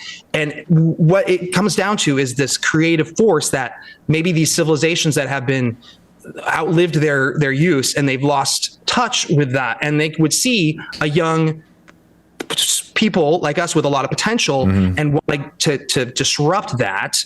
And because I do think that there is a creative force that is God, that took nothing, and then by the mere act of observing itself created everything, right? Or it started somewhere, right? And I've seen this in some of my experiences with some of these like DMT stuff when I was younger, of how we are just different manifestations of this creative force, and the yin yang, the light dark, and that is part of this balance. But I think that humans have that divine connection and spark, and it makes sense that we have been targeted by the other types of things that are operating under a different, and not to make it all black and white, because of course there's a billion types of different nuance between all this. But I do think that there is a spiritual battle that's happening, and 100%. It can be at a physical, if you want to go there, with just the parasites in the brains, or it can be a demonic thing where they're conduits for these energies that have been around for a long time. And a lot of the creative types, that they open themselves up to all these forces, and it becomes that's why see a lot of them go mad, and the whole selling your soul to the devil is a thing. And it's, as creators, we have to, and that's why I'm like, I'm glad to hear you say I'm cautious about the AI music, and that's great. We all need to be very careful when we're doing all this. But as long as that we are, like, I try to do this, my songs, I try to make them funny, and I sing, I remember when I started writing songs about the COVID stuff, that got me kicked off of YouTube. It was like people were saying, you took something that was so hard and you made me laugh about it. And sure, you don't want to go too far and then make people just dismiss it completely and ignore it. But it becomes really hard when we're inundated and with this barrage of trauma and whatever, and what's real. And then at the end of the day, here's some dude, he looks silly, he's like a gay piano guy or something, like look at him, like some theater nerd that like never. Oh, that's the new title of the show now. I'm titling this gay piano guy, so thanks for that. So that's what to wrap it up, that's kind of what I'm trying to do, is that we've come full circle, that court jester. Exactly. It gives this lens of reality that helps us remember to think a little bit and react in ways instead of just taking it in, and then just that's the version of things. We might not be right, we might be offensive, we might get it wrong, we might be jerks sometimes, or we might say exactly what needs to be said. Yep, man, well put. This is so much fun. We're gonna have to do this again. Before I let you go, what are a few 90s emo hardcore bands that you might like that we should listen to tonight? Like actual bands? Yeah, actual band, not AI. Well, actually, do you see my shirt? I'm wearing it. My Cave-In. Oh, sweet, dude. Oh man, I love Cave-In. Yeah. That's great. I hadn't. So I love Cave. I hadn't been listened to a while, and I was just listening last night, and I heard one of their recent ones. Yeah. I guess the bass player died, and I didn't even know. I was like so sad about that. No, I saw them like 2002, 2003. It was Jupiter was one of my favorite. I mean, some of the hardcore stuff was really good, but that album was really good. So I listened to the last album that they made before the bass player died, and it's very much experimental, kind of got this weird other vibe, and I really liked it. I was like, oh, this is my stuff. So that's great. That's what dude. I have a Converge tattoo, and one of the guys from Converge is the guy that, the guitar player who became the singer and guitar player of Cave-In.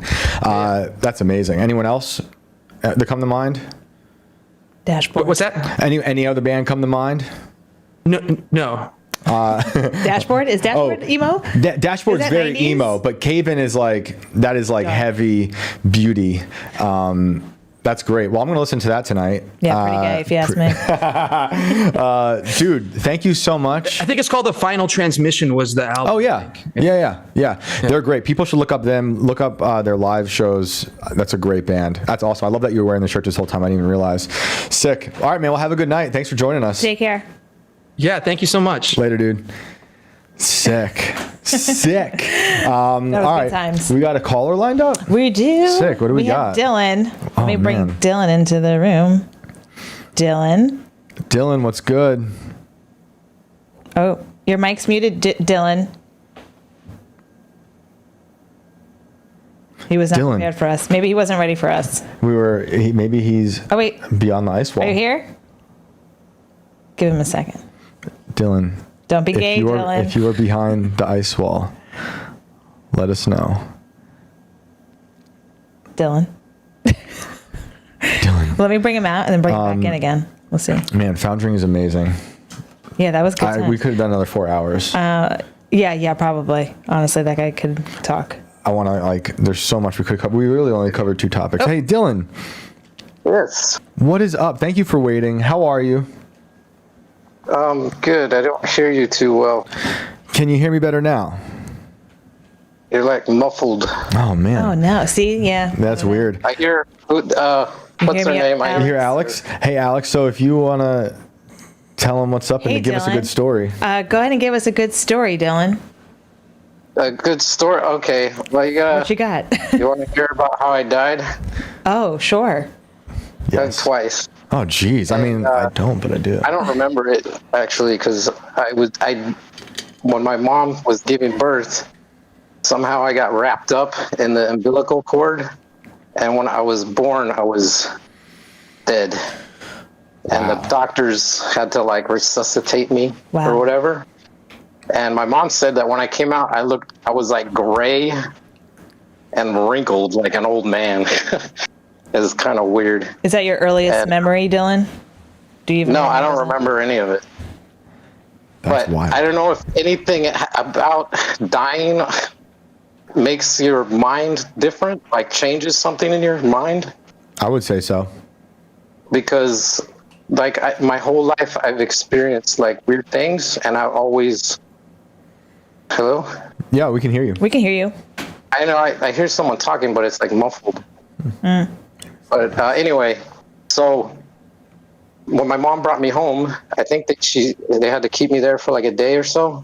And then she brought me home and she put me on the couch. And my sister's a year older than me. And my sister was right next to me. And then my mom walks away to do whatever. She comes back, and my sister is sitting on my face, and she suffocated me and killed me again, which is, kind of a running joke that we have, with me and her. Brought back. But anyway, so my mom grabs me. How were you brought back? Did you say you were resuscitated? What? How were you brought back? Well, this time, my mom grabbed me because I was like purple or whatever. She ran out into the street. This is 1980, right? And then, so the guy, the Armstrongs lived on one side, and he was a oral surgeon. And then there's like a street, Moore Avenue, and then on the other corner, there's like just a general doctor that lived there on the corner. So she just runs out into the street screaming, and like both these doctors run over, and they got me started again. Now, I mean, obviously I didn't die, right? I mean, I died, but they got me back. Ask him what he's experienced since then. It's just got What have you experienced since then? Well, a lot of weird stuff. Like, do you know the shadows? I've been listening to these stories about the shadows. The Shadow Man? Somebody a couple years ago that's shadow people. Mm-hmm. But I grew up fundamental Baptist, and like any kind of weird stuff like that is just considered like it's evil or wrong or bad, So I kind of just thought, oh, it's my imagination. But basically my whole life, I'm just thinking, this is my imagination, it's nothing, like I never really put any thought into it until I met this guy a couple years ago. He's a good friend of mine now, and he has similar experiences. And it just makes me think. And then I was just thinking that maybe somehow that trauma when I was, only days old, unlocked something. But okay, so if you want to hear something that just happened recently, I saw a shadow person, I guess, just last week. I live in a condo, and so I get in the elevator, and the elevator door is closing, and I'm just lean up against the wall. I'm looking down, and then I see sneakers walking past the elevator door, just as it's starting to close. And I look up, and it's like black sneakers with white on them. And then as I lift my head up, I see like the legs are shadows, and then they disappear into like around the knee. There's nothing. And I just watch these legs walk by with sneakers on, but like nothing above the knee. It just kind of faded into nothing. Weird. That's weird, right? Totally weird. I see stuff like that, not all the time. Like sometimes like months will go by, like a long time, and I won't see anything. And then like in a week, I'll see like a few different things. Like I see bugs all the time that aren't there, like lizards. I don't know what they are. I call them like these ones I'll see like on a wall or on the floor. And it's moving like a lizard, right? Kind of. And then so I look at it, and it doesn't look like anything. It's like flat, like it's in 2D. And then it just will crawl under a cabinet or something. Like it has no shape. It isn't it's like just a shadow with no shape. It doesn't really look like a lizard, but it was like, when I saw it, it was moving like a lizard, and then it will disappear like into a crack or something. Does sound accompany this? Like these images? No, but I hear sounds too sometimes. I mean, I could call you every week with stories.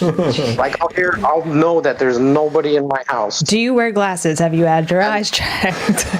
What? No, I do have glasses for distance, but I will hear like it's what sounds like a marble drop on the floor and bounce a couple times and roll.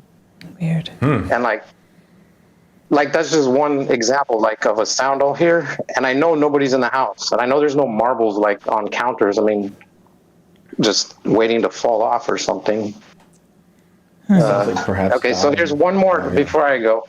Or like death kind of follows you. I can call you back too. Like if you want me to call back, I'll send another email to Shane I'll give you a list of stuff. Sure, we'd love to have you back on. What is your relationship? Can you hear me? I'll call in once in a while. Just give you short stories because they're all really short.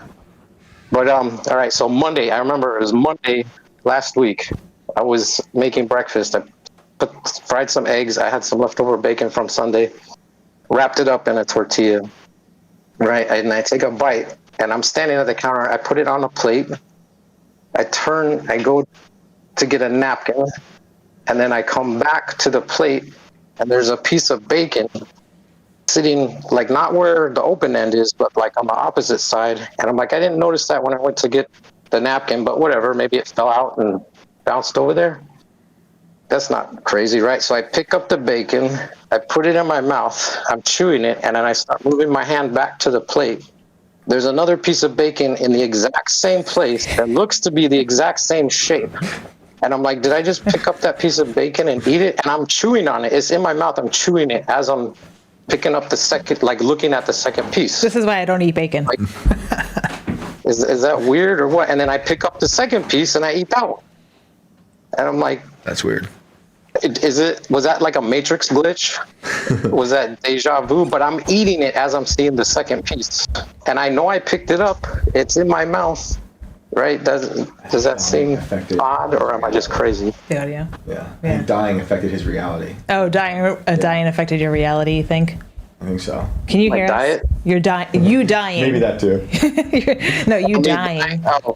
Or yeah, I guess. Or maybe my link to the Matrix was damaged. I don't know. Sweet. What's your Whatever. relationship with your sister like? And stuff. Ask him that again. But anyway, Wait, I think your Dylan. show went late tonight, so Can't hear me. I'm gonna go and I will send another email Thanks, man. and I don't know what's up, but I could barely hear Shane. And I hear like this. Can't hear us I think at all. it's myself, like echoing. Okay. Interesting. Well, thank you. Thank you. Can the chat hear me? I can hear you. I think. That is crazy. wild. So he had haunted bacon. Died a couple times. Infinite bacon. Imagine if the bacon just kept appearing. Everything comes in twos for him. Interesting. The new 2x2s, but with bacon. Well, that was fun. That was a good time. We did it. We made it through. We made little it through. hiccups in the beginning. Well, yeah, there's but- always something. Oh, and I do want to let people know that Isaac will be back at some point. Oh yeah. We're gonna we're scheduling that right now. I'm talking to him today. Isaac is the man, and we need him to come back. We have a lot to talk about, so I think he'll be back very soon. We have been pre-recording like 1 or 2 episodes for people to have, because like if you've been watching, my wife is going to go into labor anytime soon, so I wanted to have something lined up, if I'm not here. So we did one yesterday that will go up if I'm not around, with Carter. That episode was so much fun. Oddly enough, Crowley came up in that episode. Yeah. And I'm like, true. I don't know a lot about Crowley. Yeah. So it's funny to talk about him. Crowley. I don't know how to say it. Whatever. I've been told Crowley and Crowley. Today I decided for Crowley. Okay. I usually do Crowley, so maybe next episode I'll do Crowley. But that's a fun episode, and Isaac might be one of those pre-recorded episodes just because our schedules are so crazy. But he will be back, and we can't wait. Thank you all for tuning in. Thank you so much for the support. We really appreciate it. If you do have stories and you want to attempt to talk to us, you can hit me up at Shane Cashman at scanner.com, SCNR.com. Send me like a brief rundown of your story, whatever it is, and we'll have you call in. And thanks again to Foundring for coming through today and hooking it up. Thanks to Carter for coming through today and helping out with some stuff, last minute tech issues, and for recording the episode with us. I can't wait to show you guys. You can find me everywhere at Shane Cashman. Alex, where can they find you? You can find me at I am Alex Ayala on X, which I'm not really much on, but you can find me there. And thanks for sticking around, everybody. Later. Bye.